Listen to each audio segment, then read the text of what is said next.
रुक्मिणी जी गईं और वार्तालाप हुआ राधे जी से।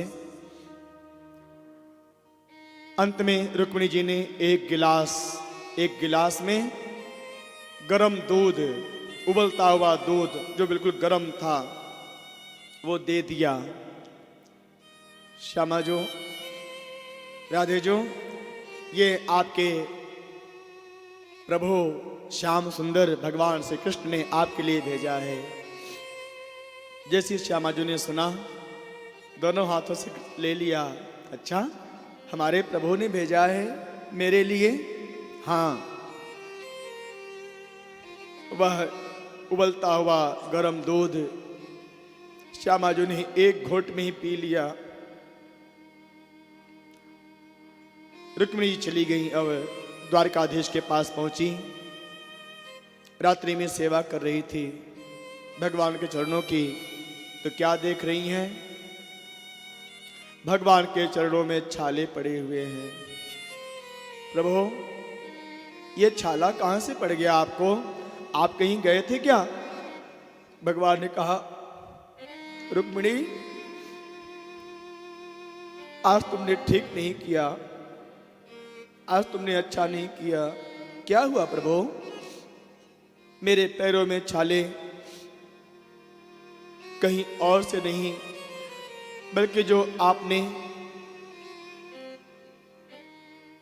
आपने जो गरम दूध पिलाया था राधे जी को, राधे जी के हृदय में मेरा वास है।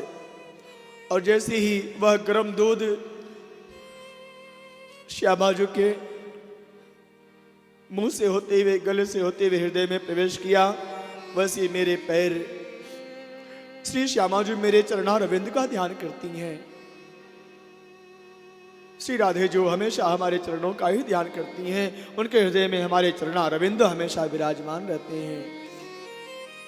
लेकिन जैसे आपने गरम दूध दिया, श्यामा जी ने प्रसाद समझकर उसको ले लिया था, कि जैसे उनके हृदय में वह दूध पहुंचा, वहां पर मेरे चरण कमल विराजमान थे। गरम दूध से मेरा चरण जल गया, इसलिए छाले पड़ गए हैं। इसके बाद भी भगवान ने एक परीक्षा और लिया है। भगवान एक बार बीमार हो गए थे। देवर्षि जी ने कहा कि इनकी बीमारी का इलाज केवल और केवल जो प्रेमी भक्त अपने चरणों का रज देगा, उसी चरणों के रज से इनका इलाज संभव है।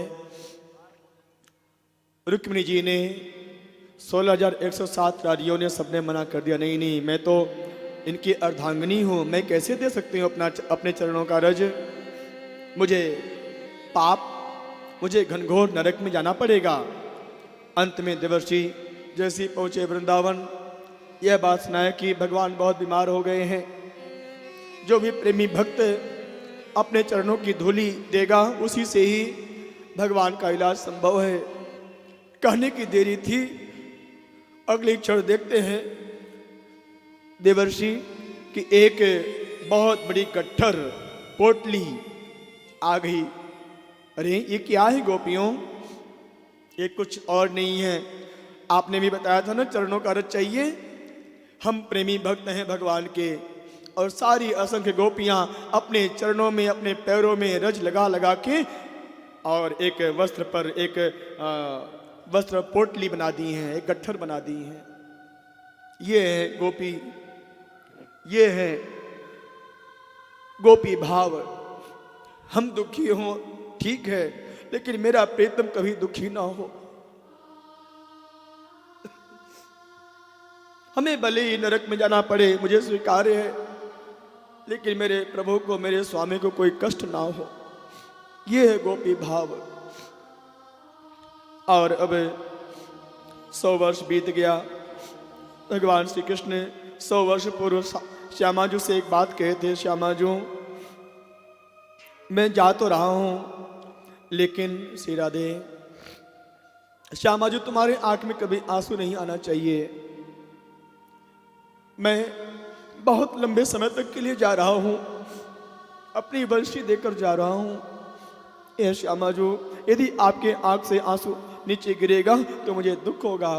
श्यामा जी ने समझ लिया, सोच लिया, ठीक है प्रभु, ये आंखें हमेशा भीगी रहेंगी, सूखेंगी नहीं, लेकिन ये आंसू अनमोल हैं। यही आंसू मैं आपकी निशानी के रूप में सजो कर रखूंगी।